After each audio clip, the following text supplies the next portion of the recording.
stellt euch vor, ihr wäret so verzweifelt, dass ihr sogar mit dem Teufel einen Pakt würdet machen. Krass, oder? Und genau da haben die Turner dieser Sage noch gemacht. Die Sage von der Teufelsbrücke.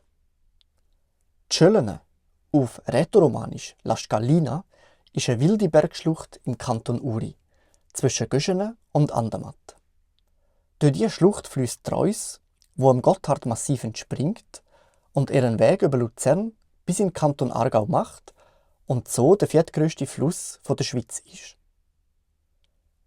Die Leute, die in den Süden reisen, haben es schwer gehabt. Allein schon die Überquerung vom Gotthard war mühsam und anstrengend. Reisende, Säumer, Pilger und Soldaten, alle mussten den beschwerlichen Bergweg über das hohe und oft verschneite Gotthardmassiv nehmen. Und als ob das noch nicht genug entbehrungsreich wäre, hat die Schöllener Schlucht mit ihrem tobenden Gletscherwasser ein zusätzliches Hindernis dargestellt. Es hat zwar einen hölzigen Steg über die Schlucht gegeben, aber die Leute haben ihn gefürchtet. Sie haben den Steg den stiebenden Steg genannt und es ist ein elend gefährlicher, schwindliger und schmaler Übergang gewesen. Und ab und zu, wenn das Wasser so stark kam oder das Wetter so ruhig war, ist es unmöglich geworden, die Schlucht zu überqueren. Vor allem die Turner hat das sehr bekümmert, weil sie wären doch nur zu gern manchmal aus den Rauchenbergtälern ins schöne Tessin oder auf Italien abgestiegen. Dort hätten sie sich am warmen Klima, am süßen Wein und am guten Essen erfreuen. Und nicht zuletzt ist es schliesslich ja auch der einzige Weg auf Rom gewesen, zum Heiligen Vater. Sie haben sich darum eine richtig solide Brücke über die Schölene gewünscht, wo man auch mit Ross und Wagen könnte befahren. Aber alle Versuche, eine solche Brücke zu bauen, sind gescheitert. Und der Bergstrom hat immer wieder alle Fundamente weggerissen. Es hat einfach nicht geklappt und die Turner sind immer verzweifelter geworden. Man hat die Landsgemeinde zusammengerufen, um die Notlage zu beraten. Aber niemand hat eine Lösung gewusst. Endlich und nach langem Diskutieren hat sich der Landamann erhoben und allen einen verwegenen Vorschlag unterbreitet. Er hat gesagt, es ist zwar gefährlich, sich mit dem Bösen einzulassen, aber meiner Meinung nach sollten wir mit dem Teufel einen Vertrag machen, damit er uns eine Brücke baut. Die Leute sind zuerst verschrocken und beim Gedanken, mit dem Teufel einen Vertrag zu machen, ist ihnen nicht wohl gewesen. Aber der Landamann, als ein wortgewandter und zielstrebiger Mann, hat gewusst, wie er sein Vorhaben hat verkaufen. Er hat den Urner mit dem guten Leben im Süden das Maul wässrig gemacht und sie so langsam, aber sicher überzeugt. So ist es dann auch gekommen, dass der riskante Antrag, mit dem Teufel einen Pakt zu schliessen, an der Landsgemeinde von einer Mehrheit angenommen worden ist. Wo aber die Frage im Raum gestanden ist, wer denn jetzt mit dem Teufel verhandeln will, hat sich aber natürlich niemand freiwillig gemeldet. Niemand hat die Hand erhoben und auf dem Landsgemeindeplatz ist ganz still geworden. So ist dem Landamann nichts anderes übrig geblieben, als selber mit dem Teufel zu verhandeln. Und die Turner haben von ihrem Landamann ja sowieso gesagt, dass er sich bei den grossen Herren besser auskenne als bei den Bauern und von dem her am besten für die Aufgabe geeignet sei. Wie genau der Landamann das denn gemacht hat, ist niemandem je zu Ohren gekommen. Und weil er ja allein gegangen ist, hat es auch niemand protokolliert. Aber der Teufel hat sich anscheinend tatsächlich mit dem getroffen und der Pakt ist geschlossen worden. Der Vertrag hat gelautet, die Brücke muss über die Nacht fertiggestellt werden und mit Steinwerk befestigt sein.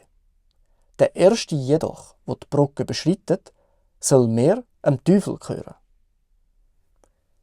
Am nächsten Morgen sind die Turner in die Schölene gekommen und haben mit freudigem Staunen eine feste Steinbrücke über die Wildschlucht gesehen. Aber ihre Freude hat sich schnell getrübt, wo sie am anderen Ende der Brücke den Teufel erblickt haben, wo mit stechenden, grasgrünen Augen auf seinen Lohn gewartet hat. Der Landamann hat ihm zugeschrauen: Du hast deine Sache brav gemacht. Der Teufel mit dem gehörnten Kopf hat schmunzelnd genickt. Was er nicht gewusst hat, ist, dass die schlauen Urner sich eine Strategie ausgedacht haben. Sie haben natürlich nicht wirklich vor, jemanden von ihnen zu opfern und sind auf die listige Idee gekommen, einen Geissbock über die Brücke zu schicken. Es sei ja nicht weiter definiert, wer oder was, der oder die, erst sein soll. Und mit dem Geissbock wäre der Vertrag ja schließlich auch erfüllt. Und so haben sie den Geissbock über die Brücke zum Teufel geschickt. Wo der da gemerkt hat, ist er rasend vor Wut geworden und hat den Geissbock gepackt und in 100 Fetzen verrissen. Die Turner haben gelacht, aber da hat der Teufel nur noch verrückter gemacht. Er hat tanzt vor Wut und ist noch röter geworden, als er normal schon ist. Dann ist er gradwegs bergabwärts bis unterhalb Göschenen gehetzt, wo gewaltige Felsblöcke in den Bergwiesen herumgelegen sind. Der grösste von allen Felsblöcken hat er gepackt, aufgeladen und ist mit dem riesen Stein wieder bergauf gekraxelt, um die neue Brücke mit ihm zu zerschmettern. Der Teufel hat viel Kraft besessen, aber sogar für ihn ist der Stein ziemlich schwer gewesen.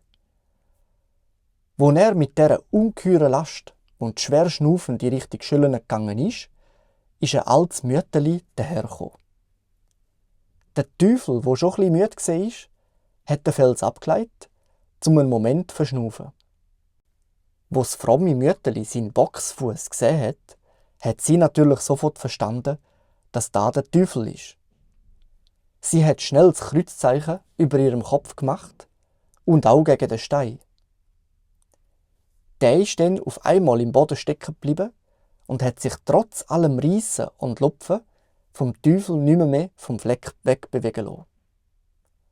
Der Teufel hat realisiert, dass mit den Urner ein böses Handeln ist und man besser keine Verträge mit ihnen abschließt. Beschämt hat er den Stein liegen lassen und ist wieder in die Hölle zurückgekehrt. Landamann seine Liste ist aufgegangen und die Turner konnten fortan über eine sichere Brücke die Schöllenschlucht passieren und Ausflüge in den Süden unternehmen. Und ja, diese Brücke heisst seither Teufelsbrücke und ihr könnt sie eigentlich nicht verpassen, wenn ihr von Göschenen auf Andermatt geht. Und der Teufelsstein, der riesige Fels, mit dem der Teufel die Brücke zerschmettern, kann übrigens auch gesehen werden. In der Nähe der Autobahn, gerade unterhalb Göschenen in der Wiese. Und als kleiner Fun oder vielleicht eher Creepy Fact für euch, im Jahr 1973 hat man den Fels wegen dem Bau der Gotthard-Autobahn um 127 Meter verschieben. Seither häufen sich scheinbar die Unfälle bei Kilometer 4 im Gotthardstrassentunnel und die Verschiebung vom Teufelsstein soll dafür verantwortlich sein. Vielleicht birgt diese Sage doch mehr Wahrheit, als es lieb ist.